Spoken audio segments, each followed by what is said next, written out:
It's such a blessing. It's hard to explain. They beat the odds. Iggy's a champ. You are so big. Some were never expected to live. Just placing him in a cast doesn't do anything. For the next half hour, inspiration and determination on display. A long time ago, they used to carry their babies around on pillows. A WWT 6 News special report. Tune in for kids.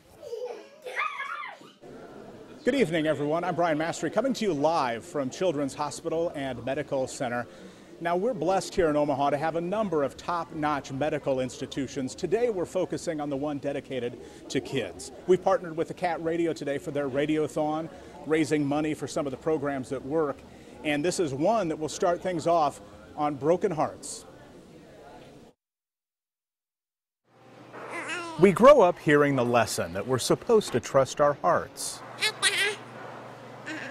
What if you can't trust it from the beginning?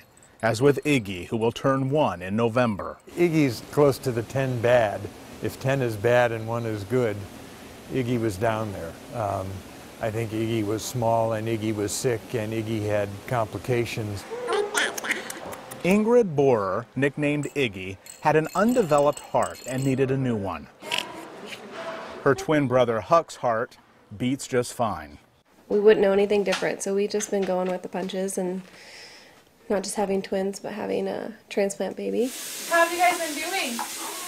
Good. If you're the squeamish type, look away for a few seconds. We're about to show her actual heart. Even to an untrained eye, something doesn't look right about her old, damaged heart.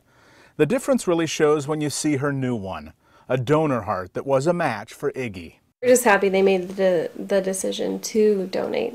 I mean, Right. You know, they took one of their tragedy and made it a blessing for someone else, and I think that's pretty amazing. Ready? Ready for your echo? Iggy is number 8. That is Iggy's heart. Of the 10 heart transplants done at Children's Hospital and Medical Center. She sounds very good. 3 years ago, her parents, who live in Lincoln, would have had to pick somewhere else for the operation, such as St. Louis or Denver, because the transplant program didn't yet exist here. Hello. How are you? Good. That's good. Nice to see you. Mallory Mueller had to do that. Does that ever bug you? Go out of state for her heart transplant in 2007. The left part of my heart was not working, so they had to just give me a boy heart. For follow-up care, though, Lift your chin up just a touch. she comes to Children's Hospital. Omaha is much more convenient. It's 44 miles from their home in Syracuse, Nebraska. While a 5th grader may gloss over the gravity of getting a new heart, her mother doesn't miss a beat. I journaled everything for her, so she doesn't know how hard she's worked to be here. It's really hard, so she'll read it someday and see what all she had to go through. And Wendy Mueller also takes her experiences to other parents struggling to understand the anxious road ahead to a normal heart. Iggy's mom reached out, and so have others. After all, Mallory's mom is a great listener. she's my snuggler, so yeah, all the time. Yeah, life wouldn't be the same without Mal. Both moms tell me they go anything they can to listen to the heartbeats of their daughters. Well, all day long, Cat 103.7 is doing its Radiothon. The morning show is now the evening show. Gina joins us. Why is this important for you guys to do this for so long? You know, because this hospital is amazing, but it's the stories inside the hospital that really make the world go round. You drive by here every day and you may never know what's going on inside of here, but it's pretty incredible. And we get the honor of telling those. You know those commercials that you've seen us talking to some of those kids? Yes. It was a blast. Yeah. And we took the opportunity to get some behind-the-scenes looks at just one of those. Take a look.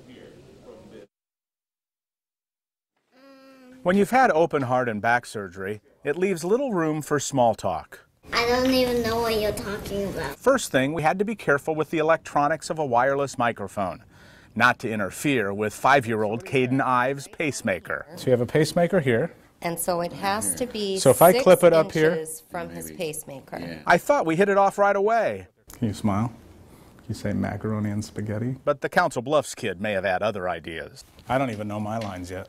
What are you saying? Supercalifragilisticexpialidocious. I hope that's my line. I don't even know how to say that. Turns out, at Children's Hospital and Medical Center, Caden's favorite room is on the 5th floor. The toy room. With Mom's practice and encouragement, Caden knew both his lines. Nowadays, thanks to children, he spends his time cheering for the Huskers. Go Big Red. After the long 50-second first take. No, 5 times. 5 times, okay. And a couple of rewrites and breaks. My legs are tired right now. Now Children's needs our support to keep miracles like Caden's happening. We got it down to 30 seconds. Perfect. Nailed it. Just as the promotions department pictured it. One more thing. Should we do one in Spanish? I don't even know Spanish. Me neither. Caden was such a good sport with my antics. Thanks to him. We hope you enjoyed those spots as much as we did. When we come back, I broke one of his arms just breastfeeding him. Imagine breaking 50 bones before the age of 5. We have been very lucky to haven't had to worry about that financial side right now. And where does the money raised go? When Tune In for Kids returns.